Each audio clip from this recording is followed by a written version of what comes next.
Now, as I've discussed on this channel, Tucker Carlson has done a 180 from the persona he presented to the public for 14 years on Fox News. Now, after he was fired, Carlson started his own network and embraced anti-Zionist conspiracy theories.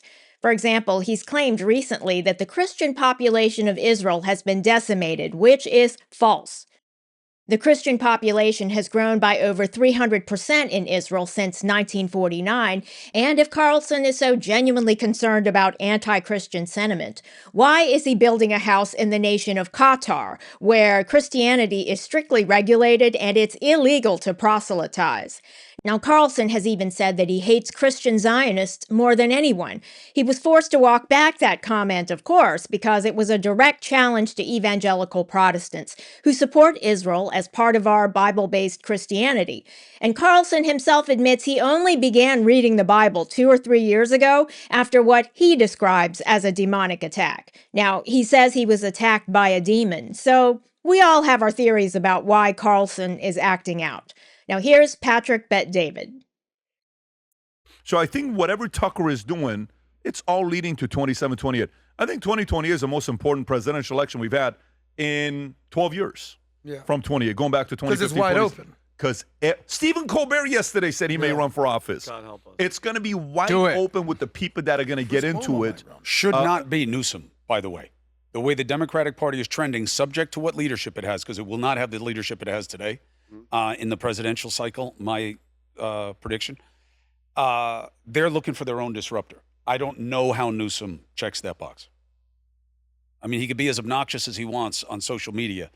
He's an animal of the system. Kalshi's got him at 75%. He's up there, Chris. Kalshi's got him at 75%. AOC second. And then Pritzker's at like 2%. Stephen A's at 2%. I mean, Stewart's at 2%. A bunch of these guys are at 2%. I think it's someone that's not in that mix. You might be right, now. but I also think whoever hates Trump the most is going to get the nominee. But they're positioning depending on what happens in 27. Yeah, remember those are the macros. And once upon a time, a certain Bush did really good in the macros. 140 million. And then that's right. Then he went to Iowa. Oh wow, why can't he pull? Then he went to New Hampshire. Yep. Then they went to South Carolina. And then all of a sudden Super Tuesday came up and they're talking about the viability of his campaign. Yep. When the macros Very good point. When the macros at the beginning But were, Tom, this is Bush 3.0. One big difference. Jeb Bush is not a stage guy. True. George Bush is a state guy. Newsom is a stage guy. Oh, yeah. But you think it's just billionaire that becomes a president? You have to learn how to speak from stage. If you don't know how to speak from stage, you are not going to become president. Mike Bloomberg. Yeah, so Mike Bloomberg is the other one, yes. Now, what were they talking about there? Charisma. Now, one of the commentators talked about Jeb Bush. Now, low-energy Jeb Bush. We remember he competed against Donald Trump in the primaries in 2016. Jeb Bush had the macros, but then he went to Iowa, New Hampshire, Super Tuesday, and he couldn't pull the votes. Now, Patrick Bet-David says, Gavin Newsom isn't Jeb Bush, though. Jeb Bush is not a stage guy. George W. Bush is a stage guy, and Gavin Newsom is a stage guy. Now, their discussion, in my view, is all about charisma. I've said it before, and I'll say it again.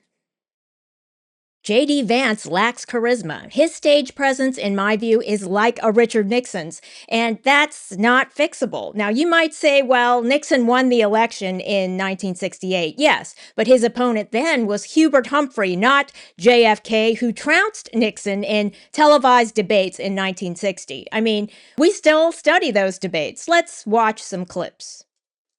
The people of the United States individually could not have developed the Tennessee Valley. Collectively, they could have. A cotton farmer in Georgia, or a peanut farmer, or a dairy farmer in Wisconsin or Minnesota, he cannot protect himself against the forces of supply and demand in the marketplace, but working together in effective governmental programs, he can do so. Now, Nixon. Is it true that this administration, as Senator Kennedy has charged, has been an administration of retreat, of defeat, of stagnation? Is it true that, as far as this country is concerned, in the field of electric power, in all of the fields that he has mentioned, we have not been moving ahead? Now, Chris Cuomo said maybe it won't be Gavin Newsom for 2028 for the Democrats because they're looking for a disruptor. Now, someone more progressive, in other words. Okay, so what about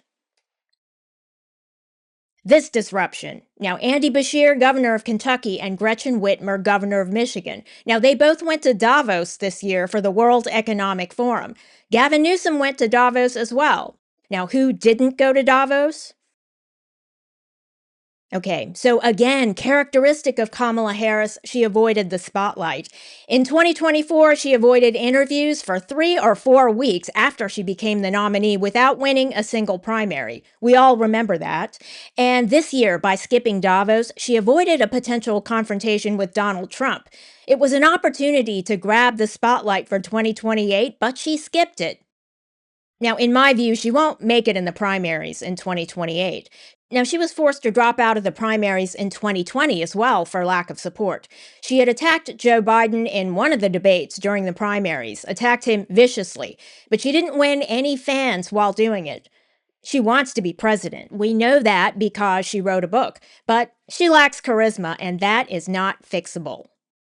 Now, on the Democrat side, there will be disruptors. When folks like Andy Beshear and Gretchen Whitmer step onto the national stage, if they have the charisma, they will be disruptive. Now, I don't know if their policies will be disruptive, but their charisma could be. They were elected as chair and vice chair of the Democratic Governors Association this year. Let's watch. Electing Democratic governors is so important because we do what the Republicans can't. We govern well. What it means is better jobs for people, accessible health care. It means safer communities and better public schools, but it also means the last line of defense against a federal administration that's making life so hard for so many people. Democratic governors deliver and get things done. We're on the front lines, and it matters now more than ever. Now, on the Republican side, the liberal media doesn't even bother to attack J.D. Vance anymore. He hasn't been keeping a low profile, but in my view, the liberal media doesn't view him as a threat. Now, Donald Trump won't even be running for president in 2028, but the liberal media continues to attack him. Now, I believe it's because Trump is blessed with moral conscience and a brilliant mind, as well as charisma. Now, as the commentators mentioned, Stephen Colbert said he might run. Now, in my view, he doesn't stand a chance. The Democrat Party is already filled with ambitious career politicians who would eat him alive. And Colbert spent decades in the public eye as a comedian. Being president is a serious job. But the fact that Colbert says he might run tells us there's dissatisfaction with Gavin Newsom as their choice for 2028. He has the charisma, but on what order of magnitude? Is it like this order of magnitude? Well, what about this? On a national stage, just these two guys. Can Newsom win? And what about this? Can Newsom win? And what about their disruptor, whomever that turns out to be, that Chris Cuomo was talking about? Is there such a Democrat out there? Now, Newsom's odds were down to 33% from 75% last time I checked. This indicates that the race is still volatile.